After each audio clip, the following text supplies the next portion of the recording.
안녕하세요. 제 채널은 누구나 최대한 찾을 수 있는 데이터를 말씀드리면서 봉시학 키팩터를 통해 투자 아이디어를 찾아준 테린이 아빠입니다. 영상 속의 내용들은 누구나 찾을 수 있는 자료이므로 찾아보시면 되고요. 엑셀 데이터는 유튜브 멤버십 회원분들에게 매주 1회 업데이트해서 드리고 있습니다.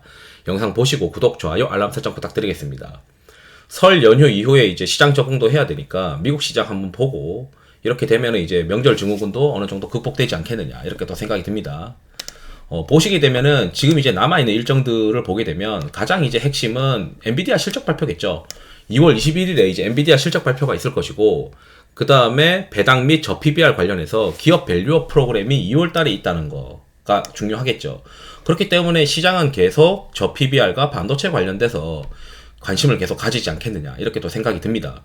때마침 이제 수급 쪽에서도 수급 쪽에서 신한자산의 전공정과 후공정 ETF가 뭐 2월 중순쯤에 출시된다라고 이제 되어 있고, 그 다음에 3월 초에는 또 이제 중국 양회가 있어요. 그리고 3월에는 사업보고서, 감사보고서가 있고, 그 다음에 배당 기준일이 3월 20일까지가 있는 게 기하고, 현대차 같은 경우는 2월 29일이 배당 기준일입니다. 그래서 이 배당주 플레이, 사실 이제 그 기업 밸류업 프로그램의 기대까지 맞물려서 배당 플레이가 지금 지속되고 있는데, 이 배당을 받기 위한 플레이가 지속이 될 거고, 이 배당 기준일이 지나야 수급이 그래도 완화될 것이다. 그러니까 쏠림이 완화될 것이다. 저는 그렇게 생각을 하고 있습니다. 그래서 이제 전략들을 뭐 이렇게 짜겠죠. 배당 기준일이 지나고 나서 계속 더 갈 수 있는 모멘텀이 있는 기업이냐. 그렇지 않으면 배당 기준일 이전에 주식을 팔고 다음번 배당 기준일이 조금 더 뒤에 있는 기업들로 갈아탈 것이냐. 뭐 이런 이제 의사결정들이 아마 숨가쁘게 이루어지는 2월이 되지 않을까 이렇게도 생각이 듭니다. 그리고 반도체에 대한 실적 시즌도 엔비디아 실적 발표하고 나면 어느 정도 좀 소강 상태가 들어가지 않겠느냐 이런 생각도 들어요.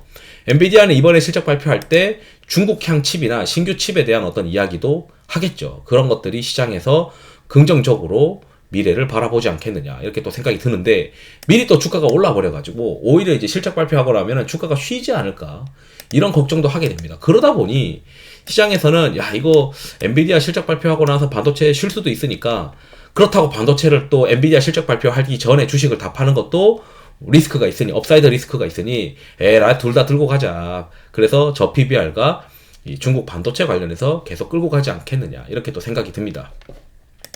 그리고 오늘 이제 수출 데이터가 나왔는데 2월 11일에 이제 수출 데이터를 보게 되면 D램과 낸드가 굉장히 좋습니다.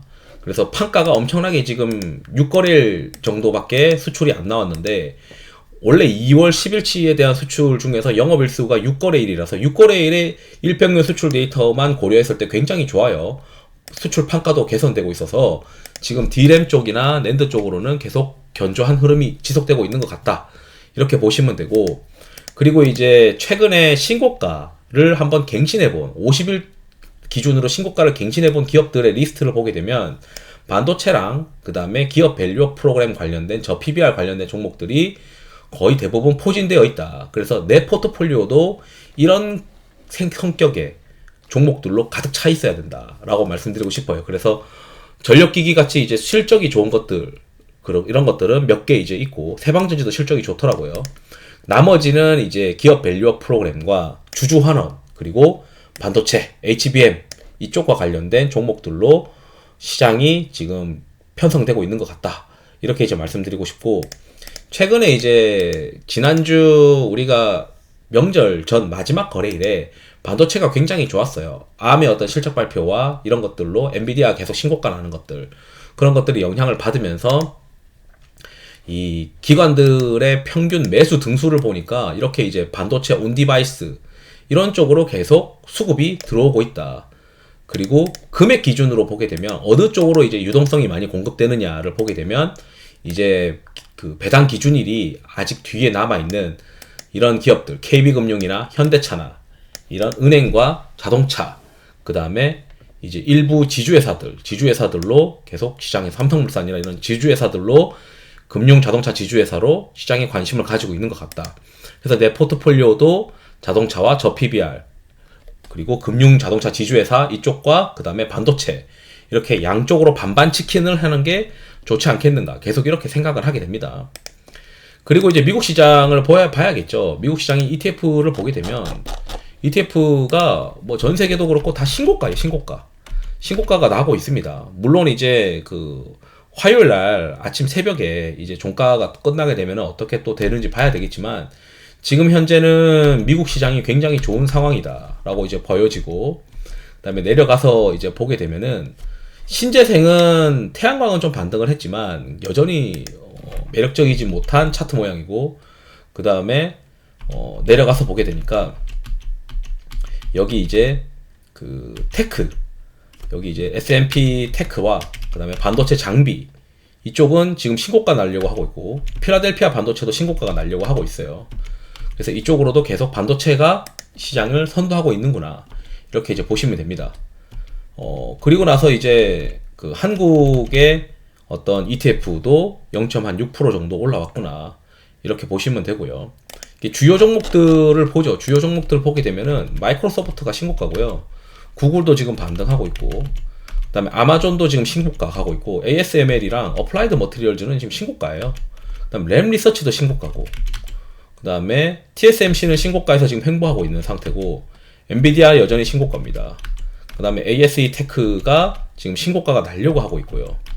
그 검사 장비 관련해서 온투라고 하는 장비 회사도 지금 신고가가 가고 있습니다. 그래서 상당히 많은 기업들이 신고가 가고 있고, SMCI라고 해서 슈퍼 마이크로 컴퓨터가 이쪽이 이제 또 신고가 가고 있고요.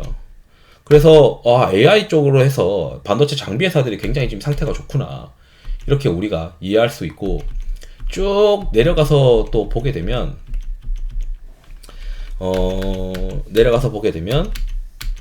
그 암도 지금 한번 튀어 있더라고요. 암도 지금 실적 발표하고 나서 굉장히 좋아진 상황으로 되어 있고, 일단 먼저 로봇이랑 우주도 보게 되면 살살살살 올라오기 시작했어요. 감기 기운이 있어서 죄송합니다. 로봇도 지금 올라오고 있고 우주도 올라오고 있는데, 아마 로봇이랑 우주 중에서 로봇이 조금 더 차트가 셉니다. 그래서 로봇이 만약에 이 추세선을 돌파하면서 뭔가 이제 시장에 관심을 보일 만한 어떤 차트 모습이 되면 국내에서도 로봇 관련된 종목들이 또 관심을 가지지 않겠느냐, 이렇게 또 생각을 하고 있습니다.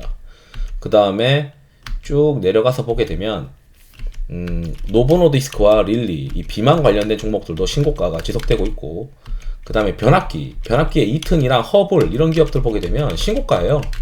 국내에서도 지금 오늘 수출 데이터 보니까 고용량 변압기 수출 정말 좋더라고요. 그래서 그런 쪽도 계속 시장에서 관심을 가지고 있는 것 같습니다.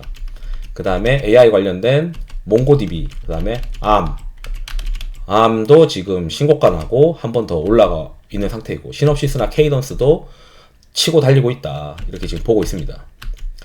그 다음에 이제 AI 소프트웨어 관련된 기업들도 계속 우상향하고 있어요. 그래서 국내에서도 AI 하드웨어, 그 다음에 AI 소프트웨어, 그 다음에 뭐 변압기, 이런 쪽으로 계속 관련된 종목들을 보고 있는 것 같고, 거기에 수년간 이제 그 주주들한테 주지 않았던 돈을 풀고 있으면서 뭐 밸류에이션이 재평가되고 있는 뭐 저 PBR 관련된 종목들, 이렇게 이제 양쪽으로 시장에서 계속 관심을 가지고 있고, 그럼 내 포트폴리오 절반은 미국 시장이랑 좀 컨셉을 맞춰놓고, 그 다음에 절반 정도는 국내 정책에 컨셉을 맞춰놓고, 그렇게 해야 되지 않겠느냐. 왜냐면 여기 보게 되면 어쨌든 시장에서 시세가 50일 동안 신고가가 이 금융 자동차 지주회사가 굉장히 많고, 반도체가 최근에 다시 올라오고 있는 그림이기 때문이다.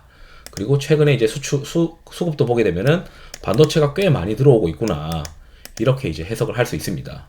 그래서 이제 반도체랑 뭐 금융 자동차 지주회사 관련된 기업 밸류업 프로그램 관련된 종목들로 반반 채워가지고 시장을 대응해야 되겠다, 이렇게 이제 말씀드리면 좋을 것 같습니다. 이상으로 영상을 마치도록 하겠습니다. 감사합니다.